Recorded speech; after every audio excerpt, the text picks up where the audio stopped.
안녕하십니까. 경기도사 민간경비로원의 송봉규입니다. 자, 오늘은 마지막 강의 제10강 컴퓨터 범죄와 안전관리에 대해서 학습해 보도록 하겠습니다.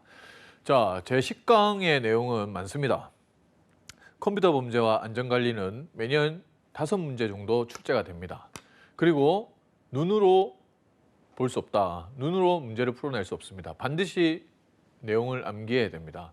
암기해야 될 내용과 일반 상식적인 내용이 혼합돼서 나오기 때문에 여러분들이 이쪽에서 컴퓨터 범죄와 안전관리 쪽에서 문제를 맞추고 싶다면 반드시 내용을 숙지해야 된다. 어떻게? 경비업법처럼 외워야 됩니다. 자, 그래서 오늘 내용은 5문제를 맞추기 위해서 내용이 많고 그동안 기출된 문제도 매년 5문제 나왔기 때문에 풀어야 될 기출문제도 많습니다. 그리고 또 오늘은 마지막 강의다 보니 저희가 중간 점검을 계속 했었죠. 1강부터 4강, 그리고 5강부터 8강, 그리고 9강과 10강. 9강과 10강에서 배웠던 내용을 여러분들의 역량을, 여러분들의 현재 수준을 점검하고자 2020년 기출문제도 풀어야 됩니다. 자, 오늘 강의 앞서서 제9강 뭐 배웠습니까? 우리가 오늘 9강과 10강을 중간 점검을 또 한번 할 건데 9강 무엇을 배웠습니까? 재난과 테러, 그리고 국가 중요시설, 다양한 민간경비 업무 유형에서 최근에는 재난과 테러, 국가 중요시설에 대한 출제 비율이 높았다, 빈도가 높았다는 걸 배웠습니다. 자, 그리고 국가 중요시설 경비 보호구역은 제한지역, 제한구역, 통제구역으로 분류가 되고 국가 중요시설의 지정은 각급, 낙급, 다급이고 다 외우기 힘들면 각급의 시설 정도는 외워야 된다. 그리고 통합바이인 사태는 갑종, 을종, 병정이고 국민에게 결정적인 영향을 미치는 각급 정도, 갑종 사태의 경우는 외워두시면 좋을 것이다.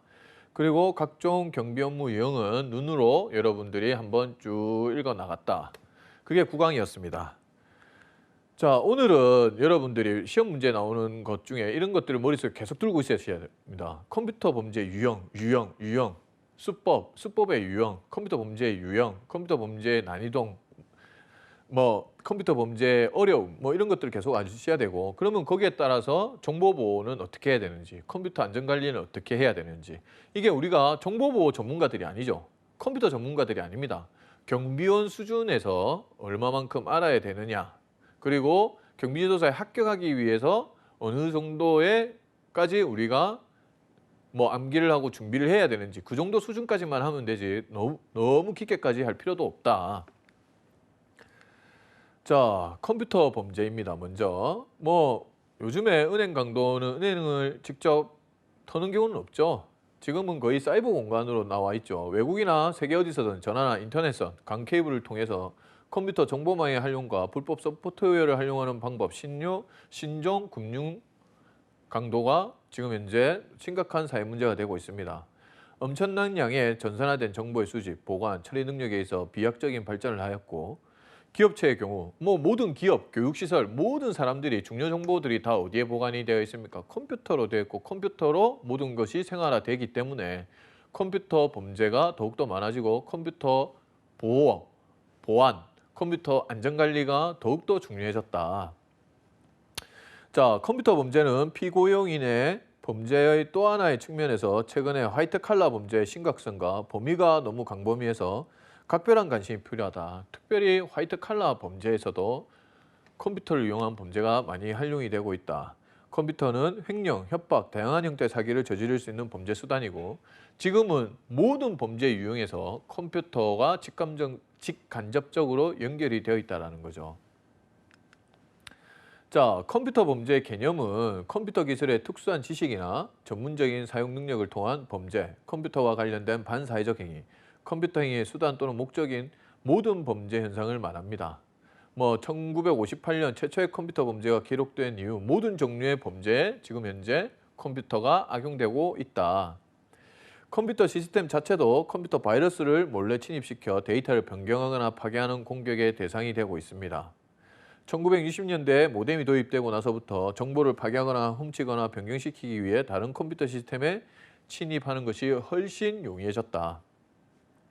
취미 삼아 다른 컴퓨터 시스템에 침입하여 손을 대는 컴퓨터 전문가들을 해커라고 이루고, 컴퓨터 범죄의 특징에는 부정 이용에 대해서도 정당한 이용과 같은 능력이 필요하다. 능력을 활용한다.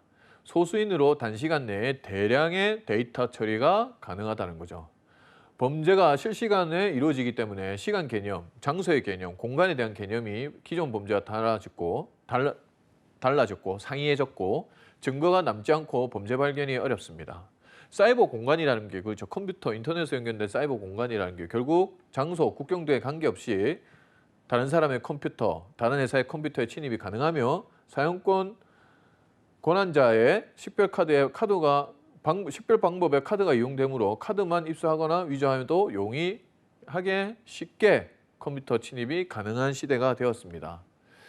자, 컴퓨터 범죄의 동기는 범죄와 무관하게 단순한 유의나 향락 추구 아니면 자신의 능력을 능력을 보여주기 위한 것에서 또 시작이 되고, 또는 자기 회사에 대한 개인적 보복을 가하기 위해서 컴퓨터 범죄를 저지르기도 합니다. 또한 사이버 테러 등 각종 테러에도 정치적 목적이나 또는 산업 스파이 활동에도 이 컴퓨터 범죄가 산업 경쟁에 이기기 위한 수단으로 사용이 되고 있고, 아니면 또 다른 지적 탐구심의 충족을 위해서 컴퓨터 범죄의 동기가 되기도 합니다. 자, 범죄자 측면에서 컴퓨터 범죄의 특징은 보시면 컴퓨터 전문인입니다. 대체로 컴퓨터 시스템이나 내부 경영 조직에 대하여 전문 지식을 갖춘 자에 의해서 컴퓨터 범죄가 발생하고 있습니다.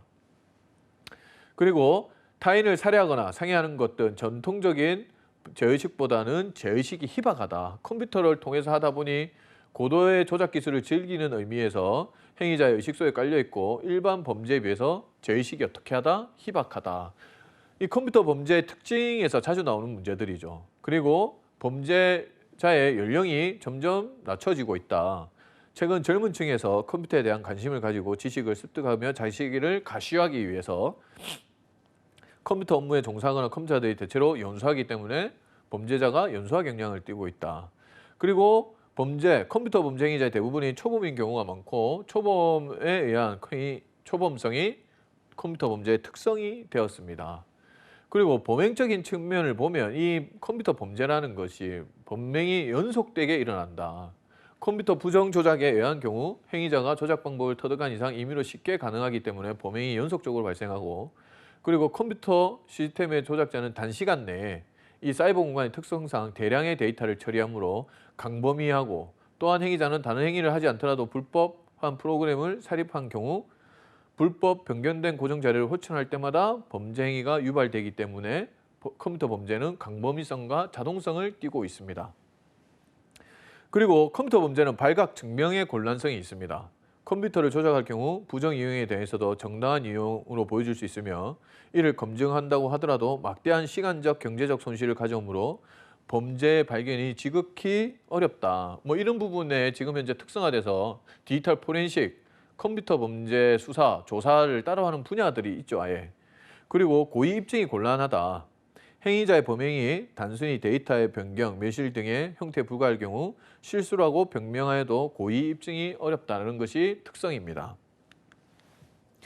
자, 컴퓨터 범죄의 유형은 첫 번째, 컴퓨터를 이용한 파괴 및 태업입니다.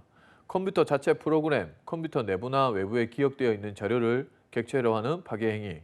컴퓨터 파괴는 엄청난 재산적 손해, 대형 시스템일 경우 업무 전체에 마비가 발생할 수도 있습니다. 자, 그리고 컴퓨터 금융 범죄입니다. 가장 보편적이고 가장 컴퓨터에 의존하는 범죄는 사기와 횡령입니다. 많은 횡령 사건의 경우에서 보듯이 자신들이 근무하는 회사의 컴퓨터에 대해 잘 알고 있는 피고용인들, 특히 화이트 칼라들이 고객의 구자에서 자신들의 구자로 돈을 이체시킬 수 있다. 그 다음에 컴퓨터 범죄 유형으로는 컴퓨터 부정 조작이 있습니다. 자, 컴퓨터의 처리 결과 혹은 출력 인쇄를 변경하거나 이로 인하여 타인에게 손해를 끼치며 자신이나 제3자의 재산적 이익을 얻도록 컴퓨터 시스템 자료 처리 영역의 정상적인 운영을 방해하는 행위입니다. 컴퓨터 부정 조작에는 입력 조작, 프로그램 조작, 콘솔 조작, 출력 조작이 있습니다.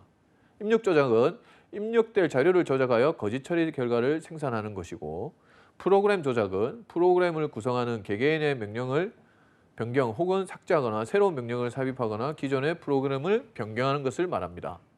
콘솔 저장은 컴퓨터의 시동, 정지, 운영 상태 감시, 정보 처리 내용과 방법의 변경, 수정의 경우에 사용되는 콘솔을 거짓으로 조작하는 것을 콘솔 조작이라고 합니다. 그 다음에 출력 조작, 올바르게 출력된 출력 인쇄물을 사후에 변조하는 것으로 이는 특별한 컴퓨터 지식이 필요 없어도 할 수 있는 것입니다.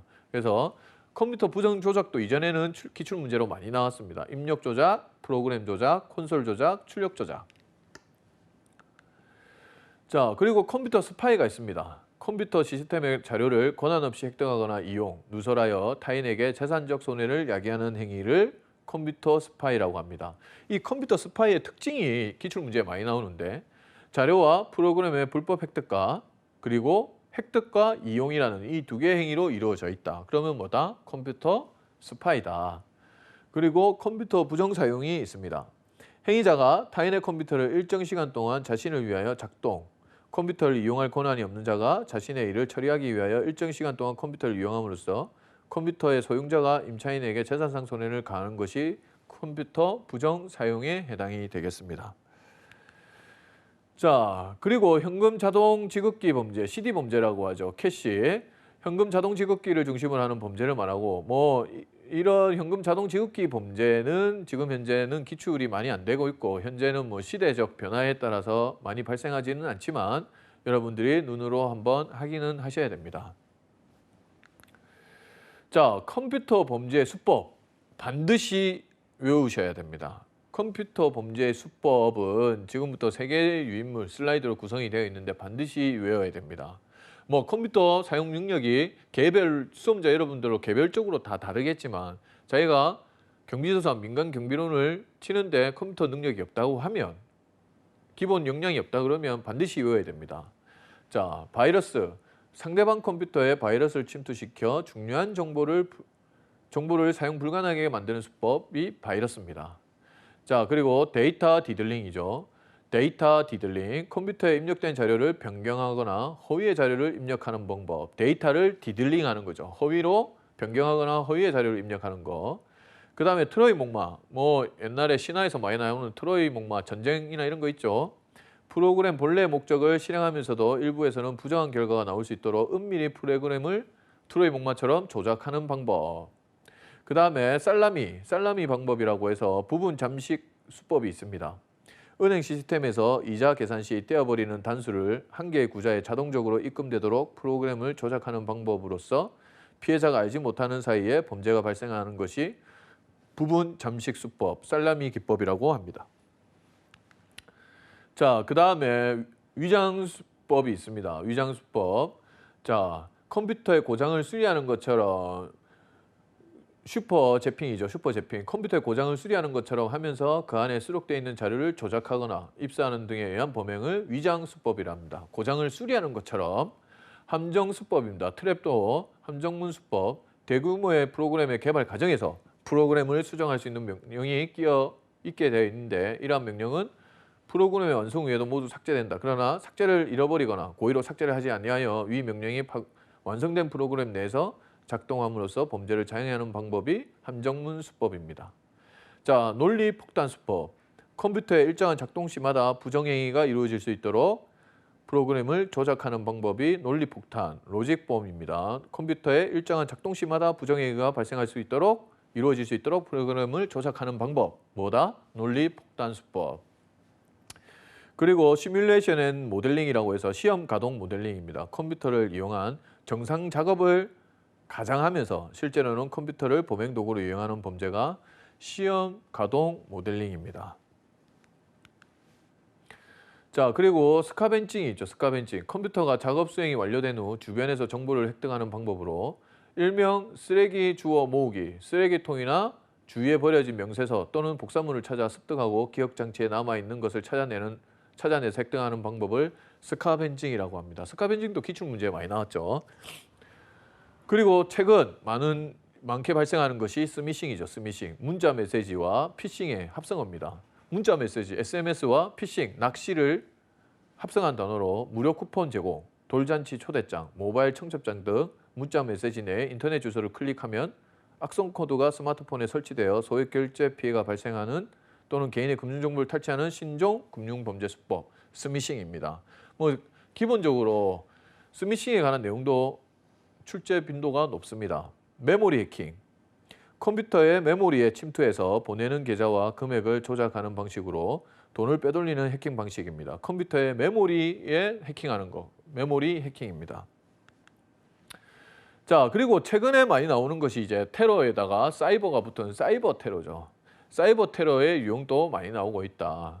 자, 첫 번째가 디도스 공격이죠. 서비스 거부 공격. 단순히 정상적인 사용자가 시스템에 접근하지 못하도록 하는 방법으로 한꺼번에 여러 곳에서 엄청난 양의 정보를 반복적으로 요구해서 시스템의 과도한 부하를 일으켜 정보 시스템 사용을 방해하는 다운되는 경우 디도스 공격이라고 하죠. 서비스 거부 공격. 두 번째, 허프건.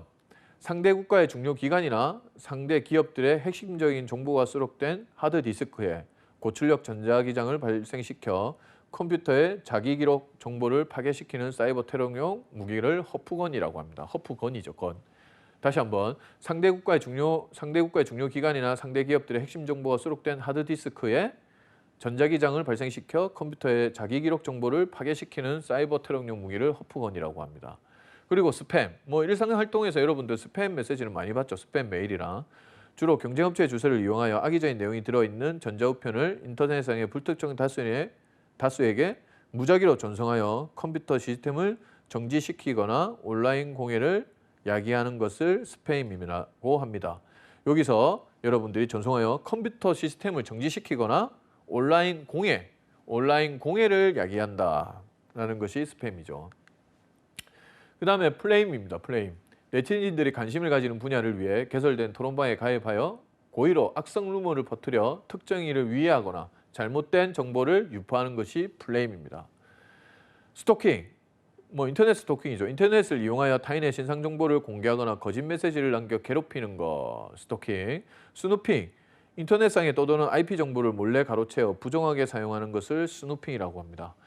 도대체 경비 지도사가 이런 것까지 알아야 된다고? 알아야 됩니다. 그래야지 민간 경비로는 시험을 칠 수 있죠. 그리고 스푸핑.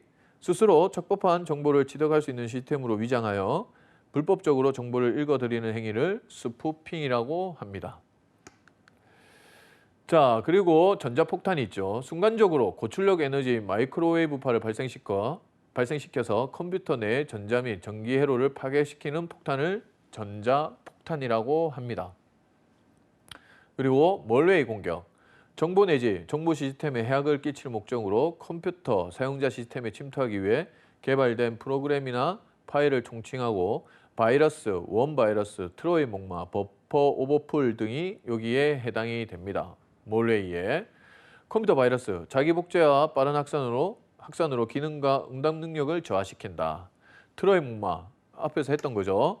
실제 악의적인 목적이지만 좋은 것처럼 가장하여 설치된다. 신화에서 나오는 것처럼.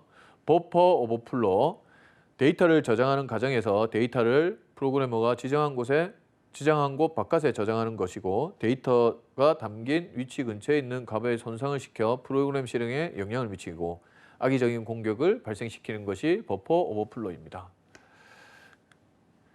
자, 그러면 예방대책은 뒤에서 안전관리에서도 연결이 되는데 컴퓨터 시스템에 대한 안전대책은 건물의 안전조치, 물리적 재해에 대한 보호조치, 컴퓨터실 및 파일 보관 장소에 대한 출입 통제 및 백업 및 비상대책 등 컴퓨터 기기 백업, 프로그램 백업, 기록 문서화 등 백업이 필요합니다. 자, 그 다음에 관리적 대책으로는 직무 권한의 명확화와 분리, 프로그램 개발 통제, 기록 문서화 철저, 스케줄러의 점검, 액세스 제도의 도입, 패스워드의 철저한 관리, 레이블링 관리, 검사 증거 기록, 삭제 방지, 고객 협력 및 감시 체제, 현금카드 운영 및 관리, 컴퓨터 시스템, 감사 기록 저장 등이 있습니다. 자, 기술적 대책으로는 컴퓨터 처리에 의하여 데이터의 취급자를 규제, 견제하여 데이터를 보호하는 것을 의미합니다. 데이터의 도청, 무단 복제, 파괴, 가공하여 데이터를 교묘히 컴퓨터 시스템에서 유출을 시키는 행위 등에 대처하는 고도의 기술적 연구로 데이터를 가능한 한 암호화하는 방법을 통한 대책을 기술적 대책이라고 합니다. 컴퓨터 암호는 특정 시스템에 대한 접근권을 가진 이용자의 식별 장치고 허가받지 않은 접근을 차단하여 정보의 보안성을 확보하기 위한 방법입니다. 암호는 어떻게 해야 됩니까, 여러분? 생활 속에서도 수시로 변경하고 단순 숫자 조합보다는 특수문자, 특수기호 뭐 등과 조합하여 복잡할수록 좋다고 되어 있습니다. 어떻게 해야 된다? 수시로 변경하고 단순 숫자 조합보다는 특수문자를 활용하는 게 좋다. 자, 입법적 대책. 자, 다음 중 컴퓨터 범죄 예방 대책이 아닌 것, 맞는 것은 아닌 것은 입법적 대책, 관리적 대책, 예방적 대책, 형사 정책적 대책 뭐 이렇게 분류가 돼서 기출 문제가 나옵니다. 법적 대책이죠. 컴퓨터 관련 범죄를 처벌하기 위해 형법 개정이 필요. 입법적 대책.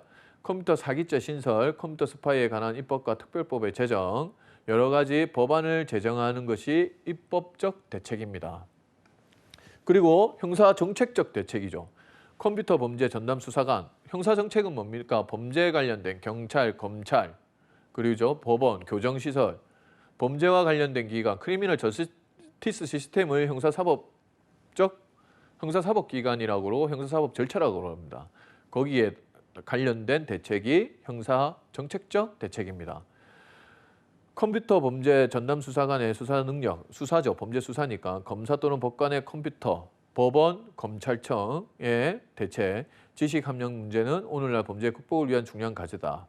수사력의 강화, 수사 장비의 현대화, 컴퓨터 요원의 윤리 교육이 필요하고 컴퓨터 안전기구의 신설, 컴퓨터 범죄 연구기관의 설치가 요구된다. 자, 그래서 형사정책은 경찰, 수사, 검찰, 기소, 법원, 양형, 교정, 교화. 그다음 입법적 대책은 법을 제정하는 법안을 체계적으로 재정립하는 것을 입법적 대책이라고 합니다. 자, 그러면 두 번째 파트입니다. 컴퓨터 관리 및 안전 대책에 대해서 학습해 보도록 하겠습니다. 자, 먼저 컴퓨터 안에 여러분들 ICT라고 하면 컴퓨터 안에 IT, 뭐가 흘러갑니까? 인포메이션, 정보가 흘러가죠. 그 정보를 컴퓨터 안에 있는 정보를 어떻게 해야 되냐? 그게 정보 보호죠. 정부나 기업이 보유하고 있는 정보의 유출이나 정보 시스템의 파괴는 국가 안보나 기업 경영에 치명적인 피해와 손실을 야기한다. 왜? 모든 중요 정보들이 예전에는 문서함에 들어가 있었지만 출력해서 문서함에 있거나 서류함에 있었지만 지금은 다 어디에 있습니까? 컴퓨터 안에 정보로 보관이 되어 있기 때문이죠. 정보 보호의 목표는 비밀성, 허가된 사용자만 접근 가능한 비밀성, 무결성, 항상 정확해야 된다. 무결성, 가용성, 승인된 사용자에 의해 사용 가능한 가용성을 유지해야 된다. 컴퓨터를 통한 사기, 횡령, 프로그램 작성상의 부정, 프로그램에 대한 침투, 조작자의 실수, 입력상 에러, 프로그램 자체의 에러, 비밀 정보의 절취 같은 것들이 일상적인 컴퓨터 사용 중에 일어날 수 있는 잠재적 위험이다. 그래서 우리는 정보 보호를 해야 된다.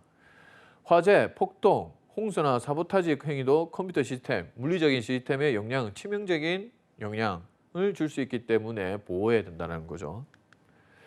자, 정보 보호의 기본 원칙이 있습니다. 정보 보호의 기본 원칙은 책임성의 원칙, 책임을 명확하는 것이 책임성의 원칙이고, 그 다음에 인식성의 원칙은 위험 요소의 존재를 인식하는 것이 인식성의 원칙입니다. 쉽죠? 윤리성의 원칙은 타인의 권리와 합법적 이익을 존중 및 보호하는 것이 윤리성의 원칙입니다. 다중협력성, 모든 사항을 고려하는 것이 다중협력성의 원칙이고, 균형성, 비례성의 원칙, 가치와 손실의 심각성을 고려하고 균형 있게 적합하게 만드는 것이 균형성, 비례성의 원칙입니다. 자, 통합성의 원칙은 상호 조정 및 통합을 얘기하고, 그 다음에 적시성의 원칙은 시적절하게, 그 적절 타이밍이 지나면 그것이 광범위하게 퍼지기 때문에 적시성의 원칙, 재평가의 원칙, 주기적으로 재평가해서 계속해서 지속적으로 발전시켜야 되고, 민주주의 원칙, 사용 및 전달이 상호 조화가 이루어져야 된다는 것이 민주주의 원칙입니다. 그래서 정보보호의 기본 원칙에도 책임성, 인식성, 윤리성, 다중협력성, 균형성, 비례성, 통합성, 적시성, 재평가, 민주주의의 원칙 등이 있다. 자, 보호조치의 필요성. 컴퓨터 보호조치 및 투자 관리는 지속적으로 이루어져야 됩니다. 컴퓨터가 가장 중요한 자산이 되죠. 컴퓨터 자체가 중요한 시점이 지나서 컴퓨터 안에 보관된 정보, 자료가 우리한테 가장 중요한 자료가 됐죠. 컴퓨터 보호 프로그램은 컴퓨터 전문가가 관리해야 되며 보다 큰 규모의 프로그램과 보조 협력 관계, 컴퓨터 보호 프로그램은 물리적 보호, 절차상 및 조작상의 보호, 접근 통제, 비상시 계획 및 우발 사고 시 절차, 직원 교육 프로그램 및 컴퓨터 조작 요원의 고용에 있어서의 신원조사 절차를 포함을 해야 된다.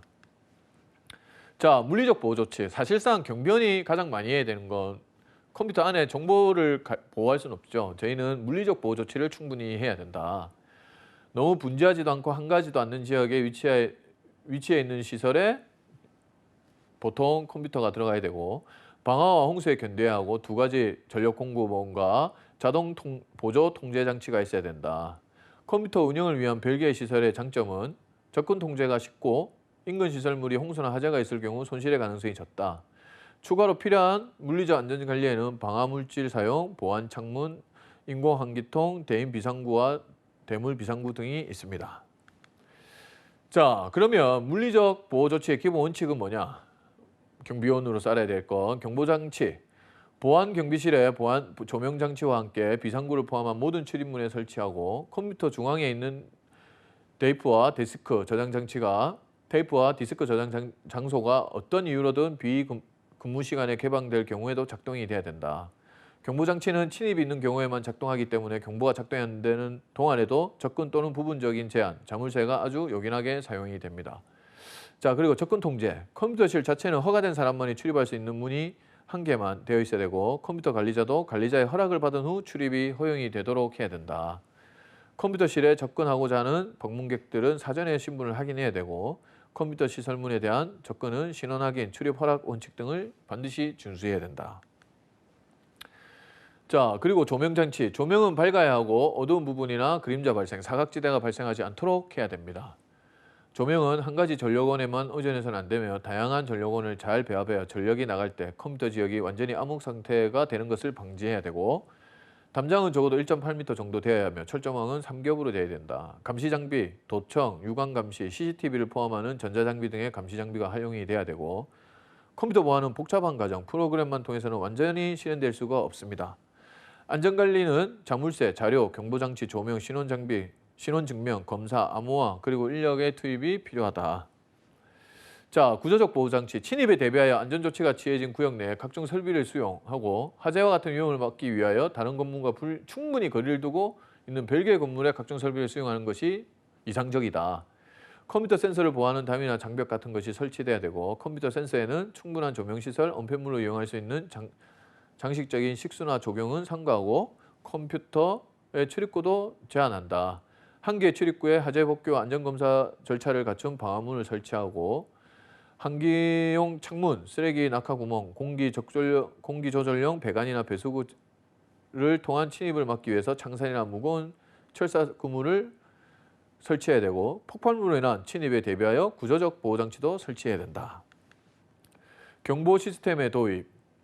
컴퓨터 경보 시스템의 가장 좋은 방법은 모든 설비에 경보 시스템을 설치해서 24시간 가동되는 경우에 전체 경보 시스템은 불필요할 수도 있지만, 24시간 가동되는 경우가 아닌 경우는 중앙 경보 시스템이 필수적이다.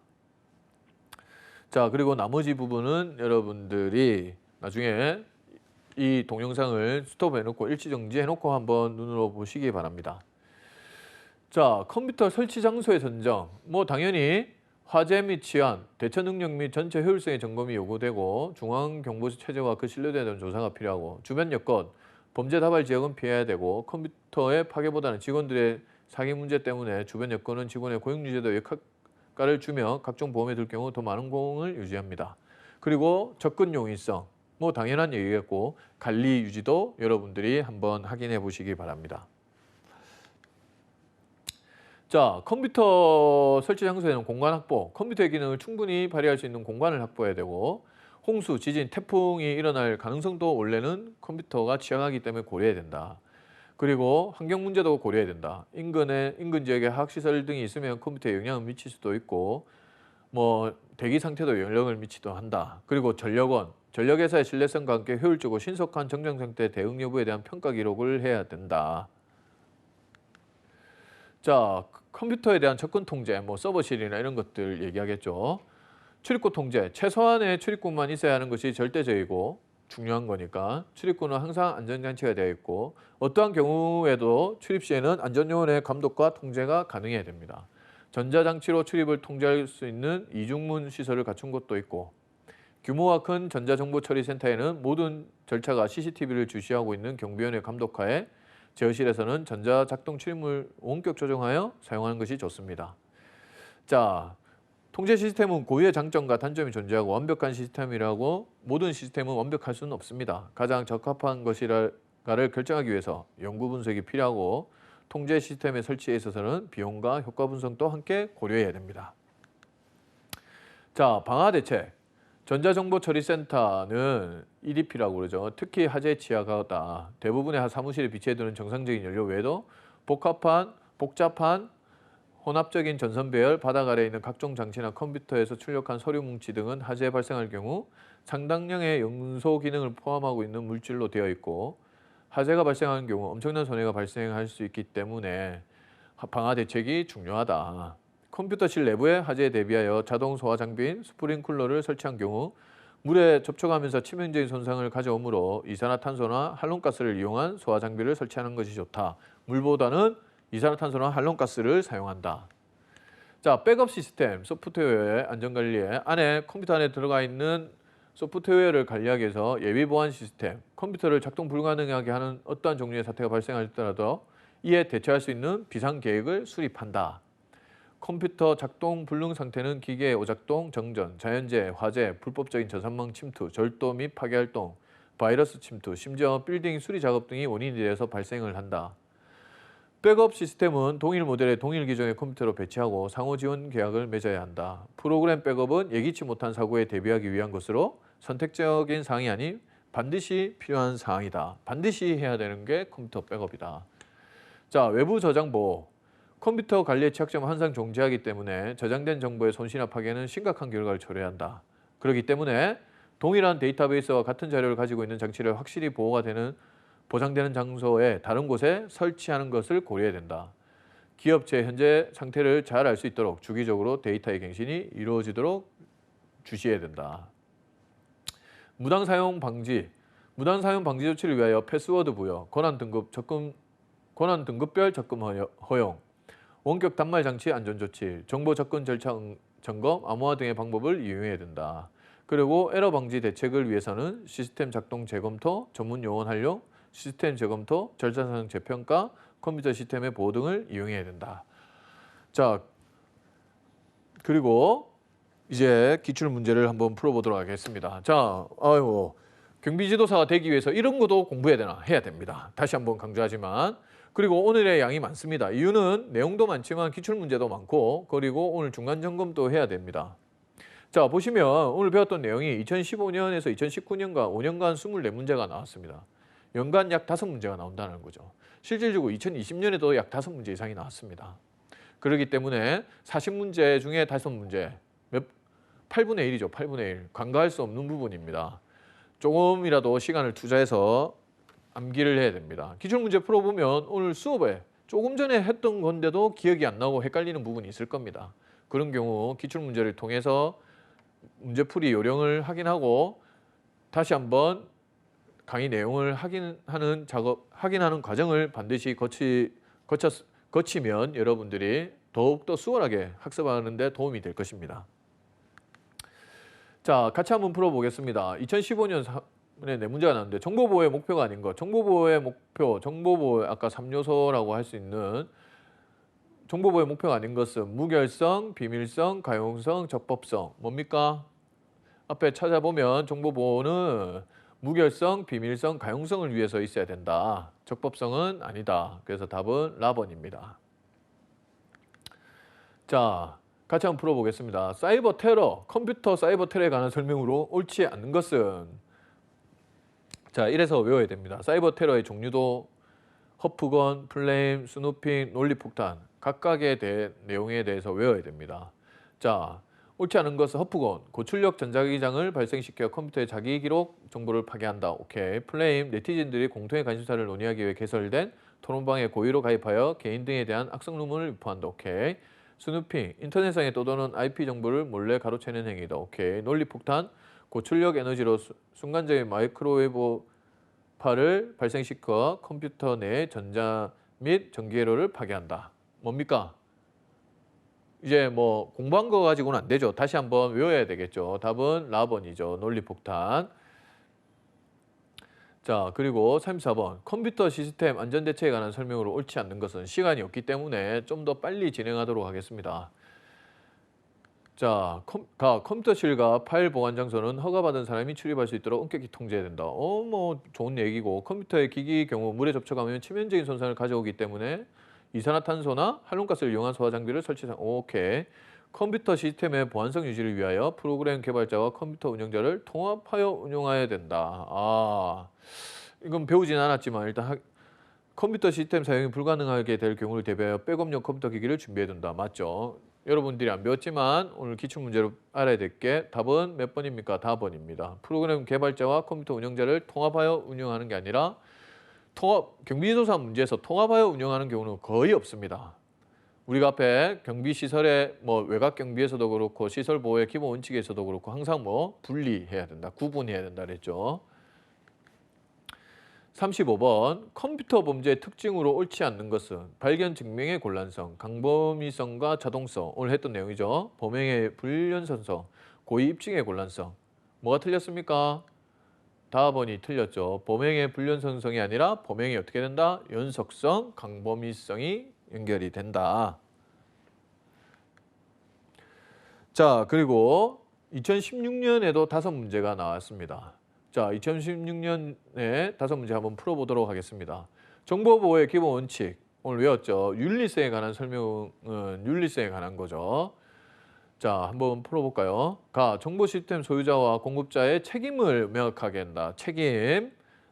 정보 시스템 보안은 정보의 합법적 사용 및 전달과 상호 조화를 이루도록 한다. 정보와 정보 시스템의 사용을 허가받은 사람이 언제든지 사용할 수 있도록 해야 된다. 정보 시스템의 보안은 타인의 권리와 합법적 이익이 존중될 수 있도록 사용되어야 한다. 자, 오늘 학습을 했고 모르는 내용은 다시 앞으로 보고 특히 이 컴퓨터 관련 분야는 틀렸던 문제는 또 틀릴 수 있습니다. 반드시 확인을 해서 자기가 몰랐던 부분은 오답 노트를 만들어서 시험 전에 한번 확인을 하고 가시는 게 가급적이면 확인을 하는 게 합격을 위해서 좋다. 답은 몇 번입니까? 라번이죠.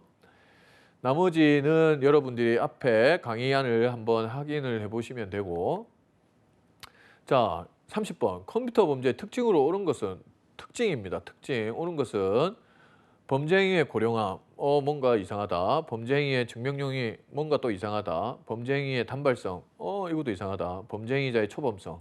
답은 몇 번입니까? 라번이죠. 자, 31번 컴퓨터 범죄 예방을 위한 법적 안전 대책은 법적인 거죠. 법적. 예방 대책은 법적, 형사정책적, 관리적 뭐 이런 게 있었죠. 대책은 한번 풀어보십시오. 시스템 백업, 침입 차단 시스템, 기술적 대책, 스케줄러 점검, 컴퓨터 스파이에 대한 처벌. 자, 법적인 대책은 법으로 정해져야 되는 처벌이기 때문에 답은 라번이 되겠죠. 법과 관련된 건 라번이고 나머지는 기술적인 조치죠. 자, 32번 문자 메시지 SMS와 피싱의 합성어로 최근에 가장 많이 발생하고 피해가 심각한 것이라고 했습니다. 뭡니까? 무료 쿠폰 제공 돌잔치 스미싱이죠. 뭐 이것들 풀어보고 나머지 메모리 해킹하는 거, 파밍, 그리고 보이스피싱 여러분들 다 사회적으로 문제가 되고 있는 것들이죠. 문제 푸는 데는 아무 문제가 없다. 자, 33번 어떤 조건을 넣어주고 그 조건이 충족될 때마다 장으로 불법행위가 이루어지도록 하는 것으로 컴퓨터의 일정한 상황이 작동 시마다 부정행위가 일어날 수 있도록 컴퓨터를 논리적이 없죠. 컴퓨터를 조작하는 컴퓨터 범죄 수법은 뭡니까? 이것도 뭔가 오늘 배운 것 같죠? 배웠는데 전문 용어들이라 잘 생각이 안 나요. 그렇습니다. 당연히 그렇죠. 그럴 때는 외워야 되고 앞에 내용을 확인해야 됩니다. 답은 다 논리폭탄입니다. 제가 문제를 풀어보다가 그냥 논리적이라는 단어가 연상이 저처럼 이렇게 연상할 수 있을 만큼의 내용 숙지가 돼야 된다. 자, 그러면 트로이 목마는 뭔가? 그리고 데이터 디들링은 뭐였고 살라미 기법은 뭐였는지 여러분들이 앞에 내용에서 또 한번 그 내용이 잘 생각이 안 나면 확인하셔야 된다. 자, 2017년에는 6문제가 나왔죠. 매년 5문제 이상 나왔습니다. 자, 다음 사례에 해당하는 신종금융범죄는 A씨는 자신이 사용하는 PC가 악성 코드에 감염된 것을 모르고 정상 홈페이지라고 여긴 가짜 사이트로 유도되어 요구하는 금융정보를 입력하였는데 자신도 모르게 금융정보를 탈취당하여 범행 계좌로 이체되는 금융사기를 당했다. 금융사기를 당했다. 뭡니까 답은? 너무 상식적인 문제, 파밍이죠. 파밍. 자, 가짜 사이트, 정상 홈페이지를 라고 여긴 가짜 사이트로 유도되는 금융정보 파밍이죠. 파밍. 자, 컴퓨터의 각종 사이버 테러에 대한 설명을 옳지 않는 것은 이것은 뭐 눈으로 여러분들이 보더라도 아 이거는 외워야 되겠구나 생각밖에 안 들 겁니다. 앞에 강의 안에 나왔던 내용들은 최소한입니다. 아주 최소한 우리가 10강을 강의해야 되고 경비조사에서 민간 경비론을 뭐 80점 정도로 받기 위해서 구성된 강의안입니다. 그래서 그 강의안만큼은 확실하게 알고 있어야 된다. 자, 논리폭탄, 컴퓨터의 고출력 전자기장을 발생시켜 컴퓨터의 하드디스크 전자 기록 정보를 파괴시키는 행위. 앞에서 풀어본 문제와 유사하죠. 스팸, 악의적인 내용을 담은 전자우편을 인터넷상의 불특정 다수에게 무차별로 살포하여 컴퓨터 시스템을 마비시키거나 온라인 공해를 일으키는 행위. 플레임, 네티즌들이 공통의 관심사를 논의하기 위해 개설된 토론방에 고의로 가입하여 개인들에 대한 악성 루머를 유포하는 행위. 스토킹, 인터넷을 사용하여 타인의 신상 정보를 공개하는 거짓 메시지를 남겨 괴롭히는 행위. 답도 똑같습니다. 답도 논리폭탄이죠. 논리폭탄이 잘못된 사례, 논리폭탄을 찾는 사례, 뭐 기출문제가 이렇게 유사하다. 자, 컴퓨터 암호화 시스템에 관한 설명을 옳지 않는 것은 컴퓨터 암호화는 특정 시스템에 대한 접근을 가진 이용자의 식별장치라고 할 수 있다. 암호화는 허가받지 않은 접근을 차단해 정보의 보안성을 확보하기 위한 것이다. 컴퓨터 보안을 위해서는 가능한 한 암호 수명을 짧게 하고 패스워드를 자주 변경하는 것이 좋다. 암호 설정은 완전한 보안을 위해 특수 문자보다는 단순 숫자 조합을 사용하는 것이 바람직하다. 이미 풀면서 여러분들이 라까지 풀면서 답을 찾아냈죠. 몇 번입니까? 라번이죠. 단순 숫자 조합보다는 특수 문자까지 사용해라. 그래서 특수 문자 자체를 잊어버려서 암호가 생각이 안 나는 경우가 발생하더라도 단순 숫자 조합보다는 특수 문자를 하는 것이 좋다라고 오늘 학습했습니다.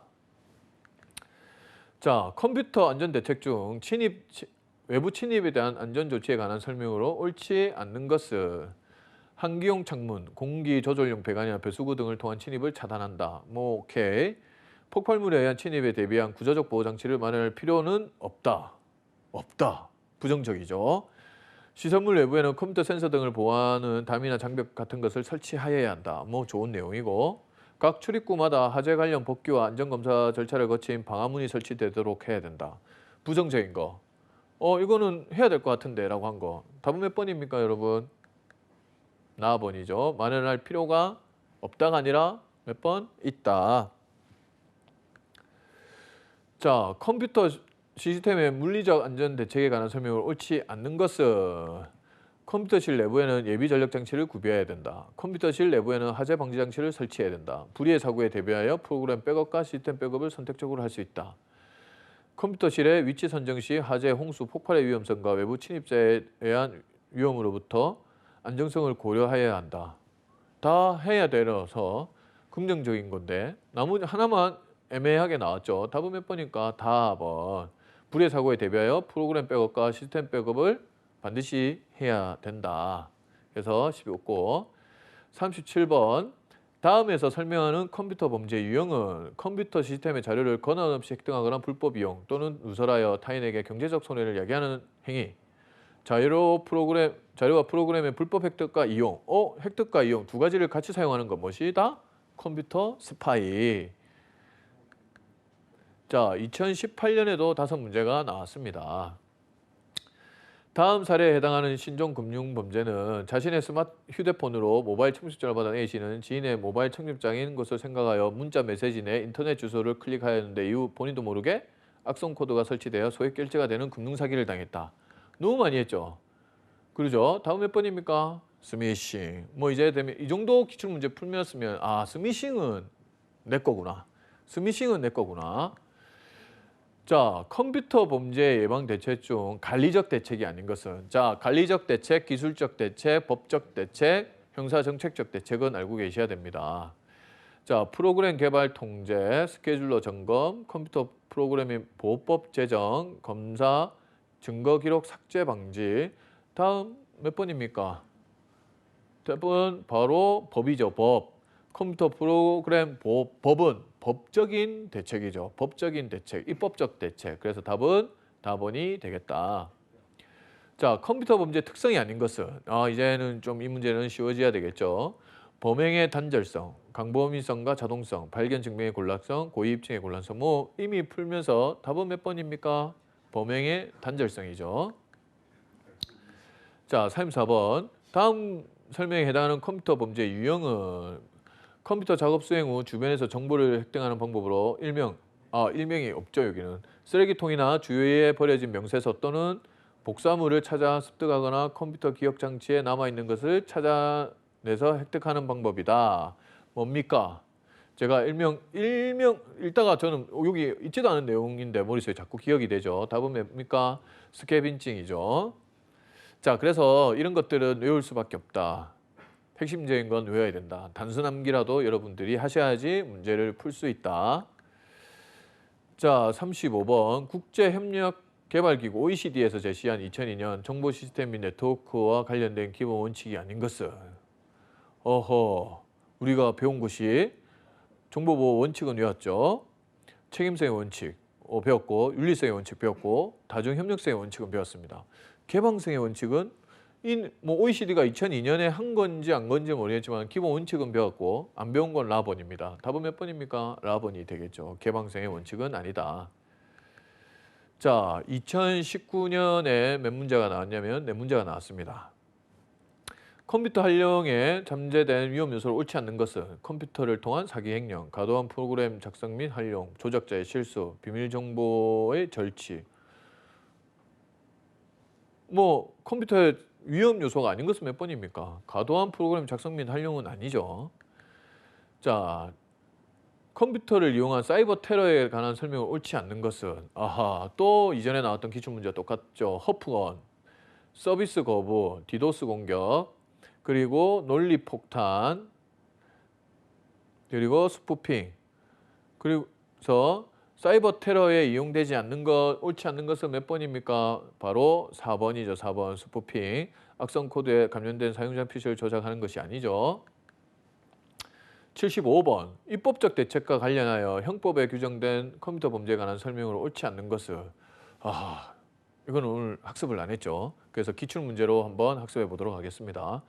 재물 손괴죄, 컴퓨터 등 정보 처리 장치에 장애를 발생하여 사람의 업무를 방해하는 행위. 컴퓨터 등 사용 사기죄, 컴퓨터 등 정보 처리 장치에 권한 없이 정보를 입력, 변경하여 재산상의 이익을 취득하는 행위. 비밀 침해죄, 봉합, 기타, 비밀 장치한 전자기록 등을 기술적 수단을 이용하여 그 내용을 알아내는 행위. 4. 전자기록의 위작, 변작죄, 사무 처리를 그르치게 할 목적으로 타인의 권리, 의무 또는 사실 증명에 관한 전자기록을 위작 또는 변작하는 행위. 경비지도사에서 여러분들이 풀다 보면 출제자에 따라서 여러분들이 전혀 안 배우거나 아예 안 배웠던 거나 전혀 모르는 문제가 나옵니다. 하지만 그것이 1차 시험 문제의 당락을 좌우한다, 안 한다.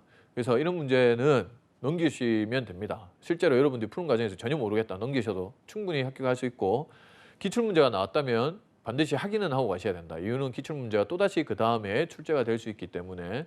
답은 1번이죠. 재물손괴죄는 정보 처리 장치가 아니죠. 재물을 손괴시킨 거니까. 자, 76번. 컴퓨터 에러 방지 대책으로 옳지 않는 것은 적절한 컴퓨터 언어를 사용했는지 여부를 검토하는 시스템 작동 재검토. 정보 권한을 가진 취급자만 컴퓨터 운영의 팁. 데이터 갱신을 통한 시스템의 재검토. 정해진 절차에 따라 프로그램이 실행되는지에 대한 절차상의 재평가. 자, 컴퓨터 보안과 상관없는 것이 몇 번입니까? 정보 접근 권한을 가진 취급자만 컴퓨터 운영에 투입하는 거 아니다. 앞에서도 했죠. 자, 그리고 마지막 수업에서 여러분들이 오늘 배웠던 내용을 중간 점검을 해야 되는데, 사실 오늘 배워서 오늘 이 영상을 보면서 오늘 컴퓨터 범죄를 다시 안 되겠다. 내가 오늘 이걸 외워야 되겠다 했는데 여러분들의 수준을 측정할 수는 없다. 그래서 구강 10강, 특히 10강 컴퓨터 범죄는 여러분들이 반드시 암기를 했다라고 생각하고 암기를 하시고 지금부터 다시 보시면 됩니다. 그래서 지금 잠시 스톱을 해놓고 앞부분 기출문제를 풀고 그리고 내가 몰랐던 내용을 핵심 강의를 통해서 다시 강의안을 보면서 단순 암기를 하셔서 끝나고 나면 다시 지금 이 부분부터 2020년 기출문제를 통해서 내가 얼만큼 외웠는지, 그렇지, 9강과 10강의 문제를 얼마나 풀 수 있는지를 점검해 보시기 바랍니다. 자, 2020년에 9강과 10강 내용은 7문제가 출제가 됐습니다. 우리의 목표는 항상 50%. 그러죠? 50%란다. 반은 안 되죠. 80%. 한 5문제 정도 맞출 역량이 되면 됩니다. 다시 한번 강조하지만 오늘 배웠던 걸 기출문제 다 풀고 확인하고 오답노트 만들고 틀렸던 거, 몰랐던 거 핵심 요약을, 핵심 강의를 다시 한번 보고 지금부터 보시면 됩니다. 자, 2020년 기출문제입니다. 67번 한번 여러분들이 풀어보십시오. 눈으로 가겠습니다. 국가 중요시설 경비에 관한 설명으로 옳은 것이죠. 옳은 것. 국가 중요시설, 자 한번 풀어보십시오. 분류에 따라서 국가 경제, 사회생활에 중대한 영향을 미치는 행정시설을 각급, 중대한이 각급인가? 결정적 아닌가? 경비구역 3지대, 핵심 방어지대는 3지대, 핵심 방어지대 가동에 결정적으로 영향을 미치는 특성을 갖는 구역이다. 제한구역은 비인가제 출입이 일체 금지되는 보안상 극히 중요한 지역은 제한구역인가? 통합방인 사태는 4단계인가? 가불병 3단계인가? 다음 몇 번입니까, 여러분? 뭐 바로 풀어낼 수 있겠죠. 2번이죠.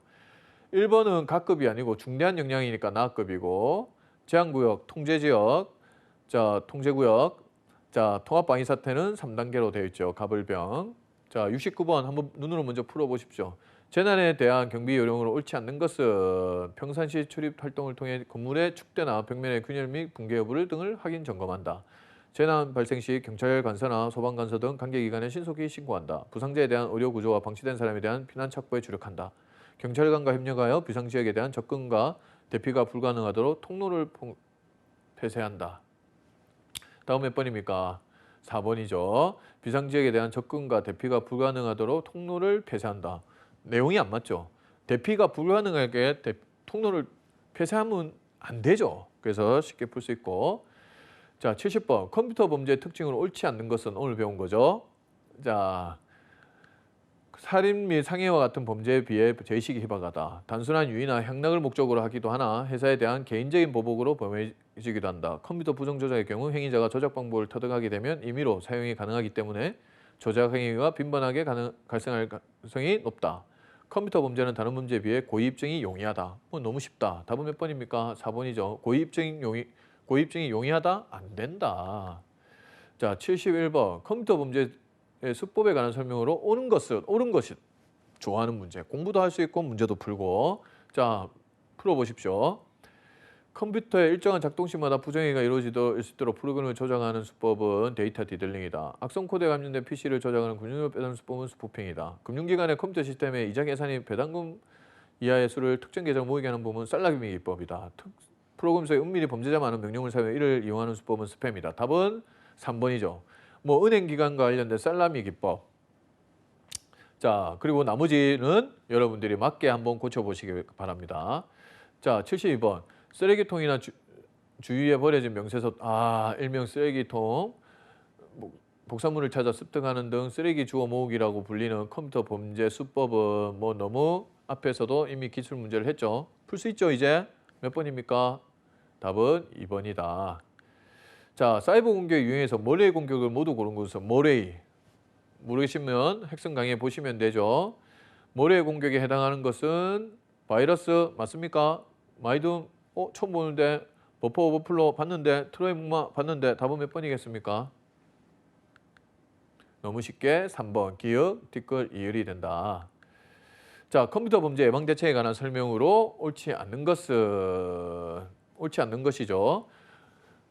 거래 기록 파일 등 데이터 파일에 대한 백업을 할 때는 내부와 외부의 이중으로 파일을 보관해서는 안 된다. 오랏 도큐멘테이션에 대한 백업을 할 때는 사용 중인 이건 안 배웠으니까 포함시켜야 한다. 컴퓨터실 위치 선정 시 화재, 홍수, 폭발 및 외부의 불법 침입자에 의한 위험을 고려해야 한다. 프로그래머는 기기 조작을 하지 않고 오퍼레이터는 프로그램을 하지 않는다는 원칙을 철저히 준수해야 된다. 옳지 않는 것은 안 배웠으니까 이 정도는 틀려야 되나? 근데 배운 내용으로도 여러분이 풀 수 있죠. 답은 외부와 내부의 이중으로 파일을 보관해야 되는 거죠. 백업은. 그래서 쉽게 고를 수 있고 안 배운 내용들은 긍정적이거나 반드시 당연하게 해야 될 것 같으면 그 답을 고르시면 됩니다. 자, 그래서 바쁘게 빨리 왔습니다. 내용이 많았죠. 오늘 배웠던 건 컴퓨터 범죄의 행위자, 범행 측면의 특성, 그리고 컴퓨터 범죄의 유형, 반드시 외워야 되죠.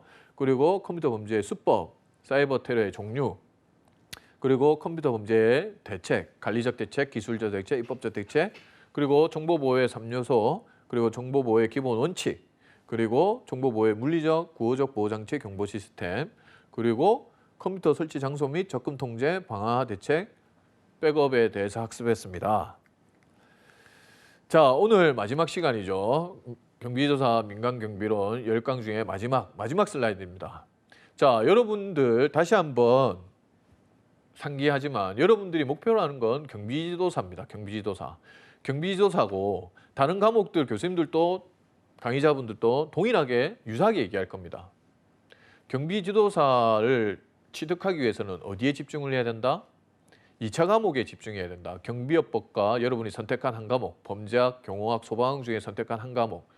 몇 점을 목표로 해야 된다? 가능하면 100점을 목표로 해야 된다. 실수라도 한두 문제, 두 과목 합쳐서 그것을 2차 과목을 먼저 충분히 해야 된다.